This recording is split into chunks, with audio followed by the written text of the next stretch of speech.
किसी भी आध्यात्मिक रास्ते पर मतलब जब कोई चलना शुरू करता है तो एक सवाल सबसे पहले आता है, और तंत्र के मामले में तो ये सवाल और भी गहरा हो जाता है। गुरु कौन है? हाँ, गुरु कौन है या हमें सही गुरु कहाँ मिलेगा? ऐसा लगता है जैसे ये पहली सीढ़ी है। हमें हमेशा से यही बताया गया है कि पहला कदम है एक गुरु को खोजना। पर क्या हो अगर यही पहला कदम असल में सबसे बड़ी भूल हो? क्या हो अगर गुरु को बाहर खोजने की ये पूरी प्रक्रिया ही एक जाल हो? और देखिए, यही आज की हमारी चर्चा का केंद्र है। हमारे पास जो स्रोत हैं वो इसी बुनियाद पर, इसी सवाल पर चोट करता है। अच्छा, वो कहता है कि ये सवाल ही गलत है। मतलब जैसे आप पूछते हैं गुरु कौन है, आप तंत्र के मर्म से दूर हो जाते हैं। तो आज हम इसी, आप कह सकते हैं, क्रांतिकारी विचार की गहराई में उतरेंगे कि तंत्र में गुरु का असल मतलब क्या है, और ये किसी व्यक्ति की खोज क्यों नहीं है? हाँ, और क्यों ये किसी और ही चीज का सफर है। ये तो सच में बहुत दिलचस्प होने वाला है। मतलब ये हमारे सबसे बुनियादी विश्वासों को चुनौती देता है। तो चलिए शुरू करते हैं, इस विचार को खोलते हैं। स्रोत की जो सबसे पहली और सबसे बड़ी बात है वो ये है कि तंत्र में गुरु कोई व्यक्ति नहीं, बल्कि एक पद है, चेतना की परिपक्वता का एक पद। ये सुनने में आसान लगता है पर इसके मायने बहुत गहरे हैं। हाँ, पद शब्द यहाँ बहुत महत्वपूर्ण है। पद का मतलब है एक अवस्था, एक स्थिति जिसे कोई भी हासिल कर सकता है। ये किसी की मतलब निजी जागीर नहीं है, जैसे कोई कुर्सी हो। बिल्कुल, ये एक सीईओ की कुर्सी जैसा है जिस पर आज कोई और है, कल कोई और हो सकता है, लेकिन वो कुर्सी, वो पद वहीं रहता है। तंत्र में गुरु का पद चेतना की उस अवस्था का नाम है जो परिपक्व हो चुकी है, जो स्पष्ट देख सकती है। स्रोत में एक लाइन है जो इस बात को और साफ कर देती है। वो कहती है, जब तक साधक व्यक्ति में गुरु खोजता है तब तक वो बाह्य आश्रय में है। ये बाह्य आश्रय वाली बात मुझे थोड़ी परेशान करती है। इसका मतलब तो ये हुआ कि हम अपने आध्यात्मिक तरक्की किसी और के हवाले कर रहे हैं। जैसे हम कह रहे हो, आप बताइए मैं करूंगी। बिल्कुल, बाह्य आश्रय का मतलब यह है निर्भरता। आप अपनी समझ का केंद्र अपने बाहर रख रहे हैं। हाँ। ये कोई इंसान हो सकता है, कोई किताब, कोई नियम हो सकता है। आप जवाब के लिए बाहर देख रहे हैं। और स्रोत साफ कहता है, तंत्र बाह्य आश्रय से नहीं, आंतरिक स्पष्टता से चलता है। तो जब तक निर्भरता बाहर है, आप बस दरवाजे पर ही खड़े हैं, अंदर नहीं आए। अंदर नहीं आए, बिल्कुल। तो फिर सवाल वही है, अगर गुरु कोई व्यक्ति नहीं है तो फिर क्या है? स्रोत कहता है गुरु देह नहीं, दृष्टि है। ये एक बहुत बड़ा बदलाव है। मतलब हम एक शरीर खोज रहे हैं और वो कह रहे हैं कि नहीं, देखने का एक खास नजरिया विकसित करो। हाँ। तो फिर ये किस तरह की दृष्टि है? क्या ये बस दुनिया को एक पॉजिटिव नजर से देखना है? नहीं नहीं, ये उससे कहीं ज्यादा गहरा है। स्रोत इस दृष्टि के, आप कह सकते हैं, 3 मुख्य पहलू बताता है। पहली चीज, ये वो दृष्टि है जो भ्रम और प्रतीक में अंतर करना जानती है। भ्रम और प्रतीक? हाँ, हम अपनी जिंदगी में लगातार प्रतीकों को सच मानकर जीते हैं और भ्रम में फंस जाते हैं।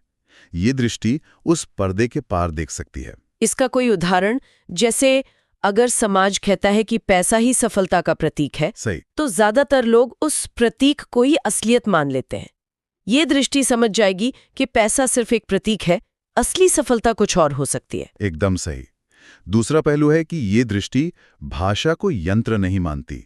इसका मतलब है कि ये समझती है कि शब्द और भाषा ये सिर्फ इशारे हैं, अंतिम सत्य नहीं है। हम अक्सर शब्दों की परिभाषाओं में, उनके जाल में फंस जाते हैं। ये तो हम रोज करते हैं। हाँ, ये दृष्टि शब्दों के पीछे जो अनकहा भाव है उसे पकड़ती है। ठीक है, जबकि शायद उसका मतलब कुछ और ही था। हम सब भाषा के कैदी हैं एक तरह से। बिल्कुल। और तीसरा और शायद सबसे चौंकाने वाला पहलू है क्या? कि ये दृष्टि अनुभव को सत्य का अंतिम प्रमाण नहीं मानती। अच्छा, ये तो हमारे लिए सबसे मुश्किल है। हमें लगता है कि जो हमने अनुभव किया वही परम सत्य है।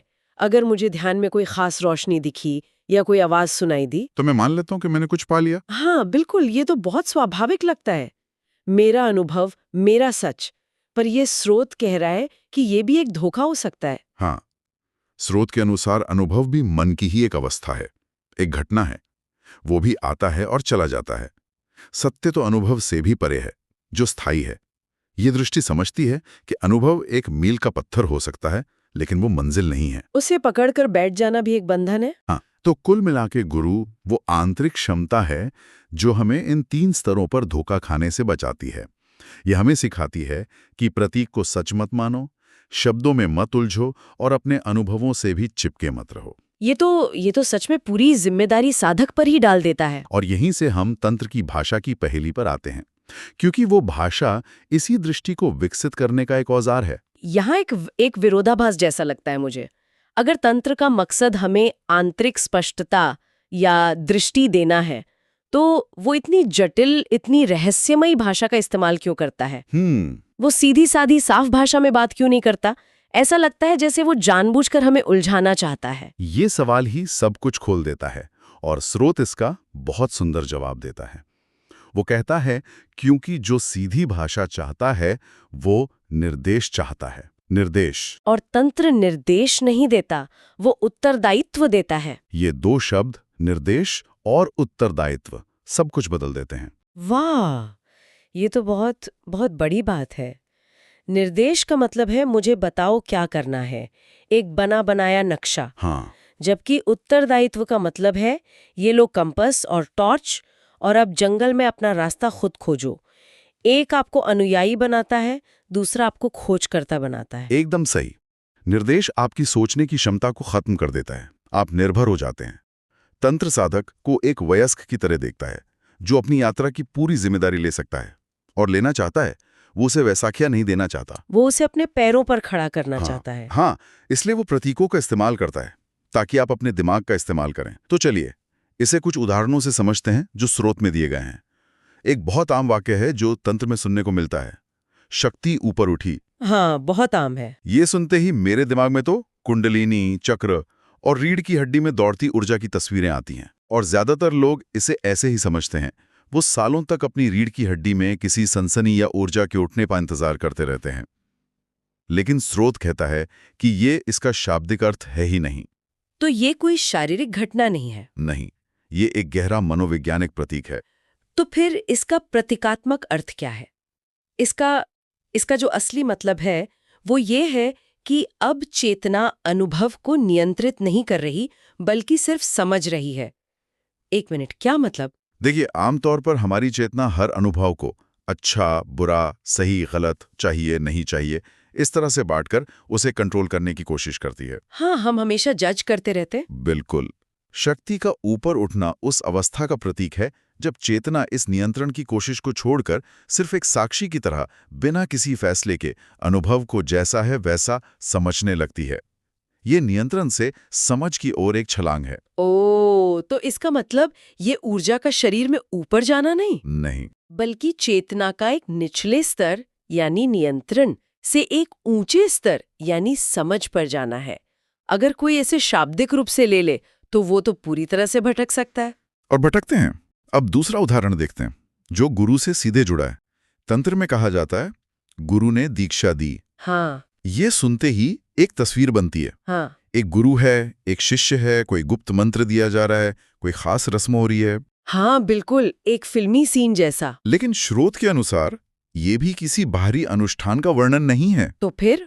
ये उस आंतरिक क्षण का प्रतीक है जब साधक स्वयं के भ्रम से दीक्षित हो गया। एक मिनट, मतलब दीक्षा किसी और ने नहीं दी, जब साधक को अचानक अपना ही कोई गहरा भ्रम, कोई पैटर्न साफ साफ दिखाई दे जाता है। हाँ। जब उसे ये समझ आता है कि अरे, मैं तो इसे एक विचार की वजह से इतने सालों से अटका हुआ था, वही पल उसकी असली दीक्षा है। बिल्कुल, अपने ही भ्रम का ज्ञान होना ही दीक्षा है। उस पल में आपका भ्रम ही आपका गुरु बन जाता है, क्योंकि वही आपको सच का रास्ता दिखाता है। वो एक आहा मोमेंट है जो किसी बाहरी गुरु पर निर्भर नहीं है, वो आपकी अपनी परिपक्वता से पैदा होता है। तो इन उदाहरणों से ये बात साफ है कि तंत्र की भाषा एक कोड की तरह है।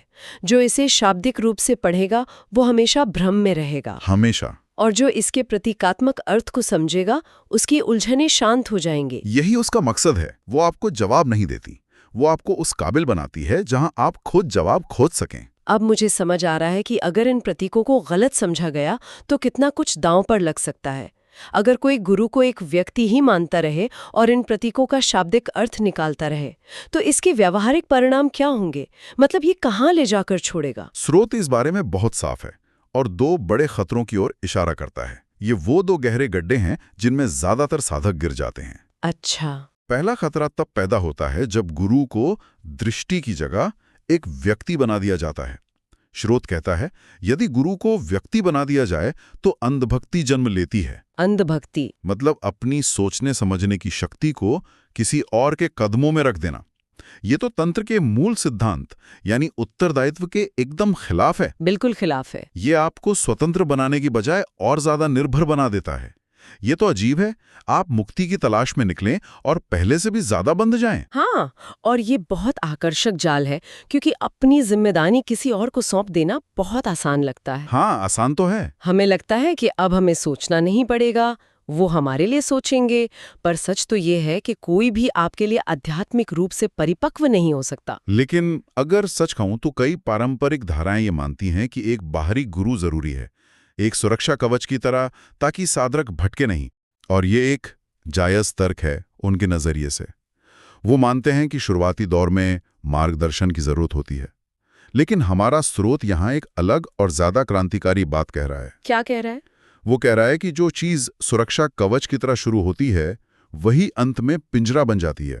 वो आपको उस अंतिम परिपक्वता तक पहुंचने ही नहीं देती जहां आप पूरी तरह से आत्मनिर्भर हो सकें। ठीक है, ये हुआ पहला खतरा, अंधभक्ति। और दूसरा खतरा क्या है? दूसरा खतरा तब पैदा होता है जब तंत्र के प्रतीकों को वास्तविक घटना मान लिया जाता है।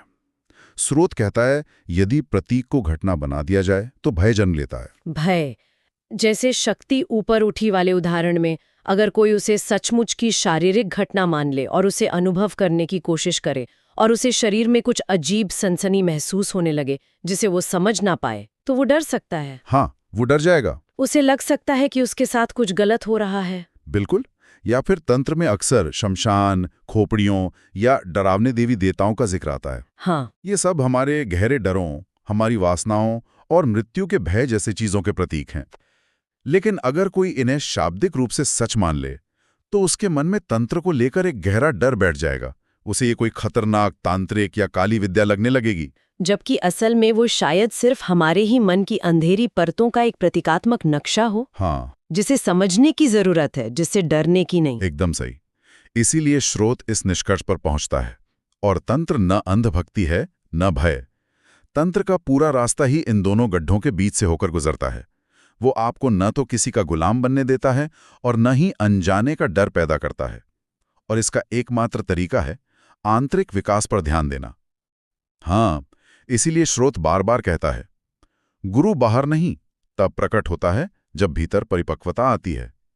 इसका मतलब यह है कि हमें गुरु को खोजना बंद कर देना चाहिए। हमें बस अपनी समझ, अपनी चेतना को परिपक्व बनाने पर काम करना है। गुरु अपने आप प्रकट हो जाएगा, हमारे ही अंदर, उस दृष्टि के रूप में। सवाल से शुरू हुए थे और एक बहुत ही असाधारण जवाब पर पहुंचे। तंत्र में गुरु कोई व्यक्ति नहीं है जिसे हमें किसी आश्रम में खोजना है, बल्कि वो एक आंतरिक दृष्टि है जिसे हमें अपने भीतर विकसित करना है। और तंत्र की जो रहस्यमयी भाषा है, वो हमें उलझाने या डराने के लिए नहीं है, बल्कि वो एक ऐसा औजार है जो हमें निर्देश मानने की आदत से निकालकर उत्तरदायित्व लेने वाली चेतना की ओर ले जाती है। वो हमें जवाब नहीं देती। नहीं, वो हमें सवाल को सही ढंग से जीना सिखाती है। हमारा स्रोत एक बहुत ही शक्तिशाली पंक्ति के साथ खत्म होता है। वो कहता है, जहां प्रतीक समझ में आ जाए वहां गुरु मौन हो जाता है। गुरु मौन हो जाता है, यानी जब आपको भाषा के पीछे का इशारा समझ आ गया, जब आप कोड को क्रैक कर लेते हैं, तो फिर आपको किसी दुभाषिए की, किसी व्याख्या करने वाले की जरूरत नहीं रहती। बाहरी गुरु का काम खत्म हो जाता है। काम खत्म। हाँ, और फिर इसके बाद वो अंतिम और सबसे महत्वपूर्ण पंक्ति आती है, और जहां गुरु मौन हो जाए वहीं तंत्र सुरक्षित हो जाता है। गुरु के मौन हो जाने से तंत्र सुरक्षित कैसे हो जाता है, ये थोड़ा और समझाइए। इसका बहुत गहरा मतलब है। देखिए, जब तक ज्ञान किसी एक व्यक्ति, एक गुरु या एक संस्था के हाथ में रहता है, उसके दुरुपयोग का खतरा हमेशा बना रहता है। सही बात है। उस ज्ञान को सत्ता हासिल करने, लोगों को नियंत्रित करने या अंधभक्ति फैलाने के लिए इस्तेमाल किया जा सकता है। इतिहास में ऐसा बार बार हुआ है। लेकिन जब वो ज्ञान साधक की अपनी समझ, उसकी अपनी आंतरिक दृष्टि का हिस्सा बन जाता है, तो उसे कोई छीन नहीं सकता, कोई तोड़ मरोड़ नहीं सकता।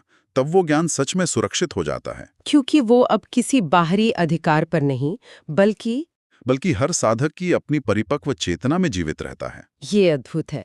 ज्ञान की असली सुरक्षा उसे किसी तिजोरी में बंद करने में नहीं, बल्कि उसे हर किसी की अपनी आंतरिक संपत्ति बना देने में है। यही तंत्र का अंतिम लक्ष्य है, एक ऐसा साधक तैयार करना जिसे फिर किसी बाहरी गुरु की जरूरत ना पड़े।